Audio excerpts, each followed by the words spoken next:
Good morning from Fast Company. Here's our daily look into what's driving today's creative business leaders. You've probably heard that people don't leave their job, they leave their manager. It's a popular saying because it's often true. Having a toxic boss, however, is different than having one you simply don't like. If your boss is toxic, you need to take steps to protect yourself. But if it's simply a matter of personalities not jiving, slow your job search roll, suggests Stephanie Chung, author of Ally Leadership, How to Lead People Who Are Not Like You. There are people in your family you probably don't like, she says. But if you like your company, you like your colleagues, you like how much money you're making, you like your benefits, and the only thing you don't like is your boss, then you really shouldn't just jump to another role or another job. Look at the entire totality of your situation and then decide if you should stay or not.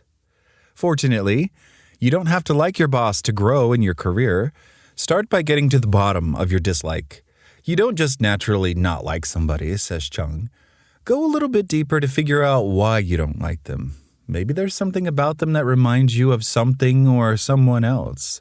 Usually it's that you come from different perspectives, different backgrounds, different upbringings, and therefore have different viewpoints. If you're bothered by everybody that's different than you, you're going to spend too much time hopping around. Focus on what's important. Even if you don't like your boss, you still need to perform well at work. Is this person hindering you from being able to do your job? Asks Chung. If the answer is no, and you just have different personalities or different communication styles, you can still get the job done. When you don't like someone, the common response is to ignore them and talk to everyone but them.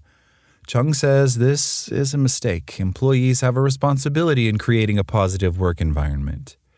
People find comfort in complaining to their colleagues, she says. It's easy to point fingers, to say, the boss doesn't know what they're doing, this is a stupid process. I'm looking for the worker who says, I don't think this makes sense, but instead of talking to April, May, and June about it, I'm going to actually go to the boss and say, I'm not sure that I agree with the thought process here. From my perspective, it doesn't look like it makes a lot of sense. Am I missing something? Often the root cause of not liking someone is lack of communication, miscommunication, or different styles of communication, says Chung. And the only way to fix that is to engage in more communication with them. If you want to move up in your career, you don't have to wait for your boss to make the first effort, she says. It is possible that there's something that you are not doing correctly or as good as you may think. If you want to be that person who's constantly moving up in their career, who has a brand that stands for itself in a powerful way, you're going to have to own your own stuff. Part of that in the workplace is being able to own the fact that maybe it is them, and maybe it's not. You play a part in your relationship as well. By going to your boss to work out your differences or to clarify what could be misunderstandings, you demonstrate that you care about the company and want to take ownership for your career. It's managing up. Employees who do want to move up want to be seen as people who are productive and can add value to the company, says Chung. How you do that is not being the person who's sitting around complaining. It's being the person who's trying to help leadership and your colleagues solve the problem.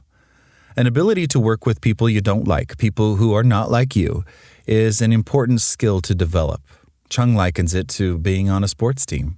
If everybody on a soccer team was a forward, you'd never win, she says. In the workplace, the same rules apply. There are different positions, different talents, different strengths, different weaknesses, different perspectives ask different questions. When everybody gets along because we don't have any disagreements, we're all cookie cutters of each other. But that doesn't help in business. Leading diverse teams, people who don't think alike, act alike, have a same background, is quite challenging, says Chung.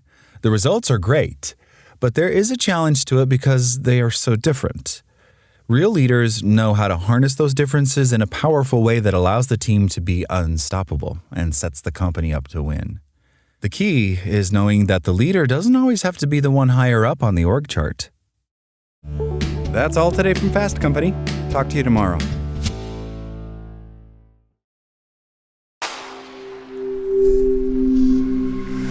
SpokenLayer.